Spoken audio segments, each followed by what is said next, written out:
댓글 조작을 통해서 집권한 자입니다. 북한 선박 삼척항 입항과 관련해서 해경, 경찰에 이어 국정원까지 청와대에 보고한 것으로 언론에 보도되고 있습니다.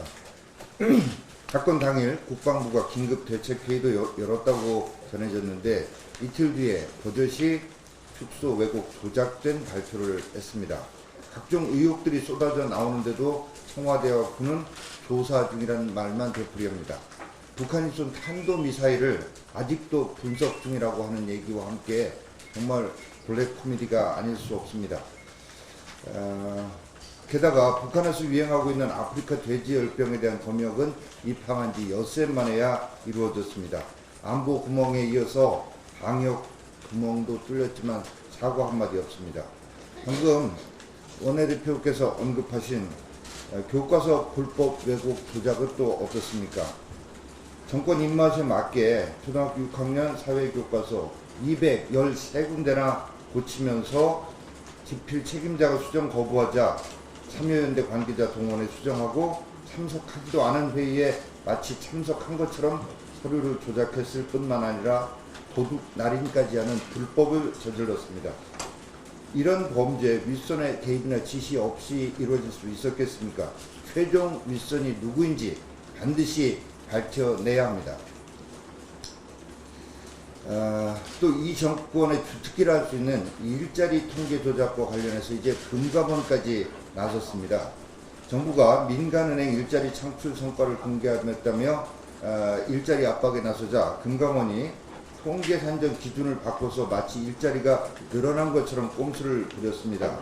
정규직 직원에다가 비정규직 그리고 외부에서 파견된 청원경찰, 콜센터 상담원까지 모두 포함시킨 것입니다.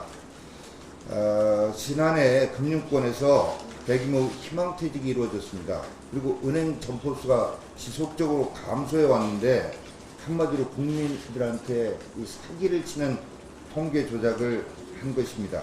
이 정권이 이렇게 모든 부분에서 조작으로 진실을 감추려 하지만 이러한 은폐 왜곡 조작의 대가가 반드시 대가를 치르게 될 것이라는 점을 지적합니다. 끝으로 UAE 원전 우리가 지어주고도 장기 정비 계약 따내지 못했습니다. 지난주에 미국의 유명한 환경운동가 마이클 셀런버그가 이런 얘기를 했습니다. 한국에선 현대차를 타지 않으면서 현대차를 외국에 수출하려고 하면 그걸 사겠는가라는 외국에서 이런 얘기를 했습니다만은 세계적 기후학자인 캐리 이마누엘 MIT 교수가 이런 얘기를 했습니다. 스위스 국민이 초콜릿을 더 이상 먹지 않겠다고 하면서 초콜릿을 수출하겠다고 하면 한국이 수입하겠느냐라는 이런 얘기했습니다.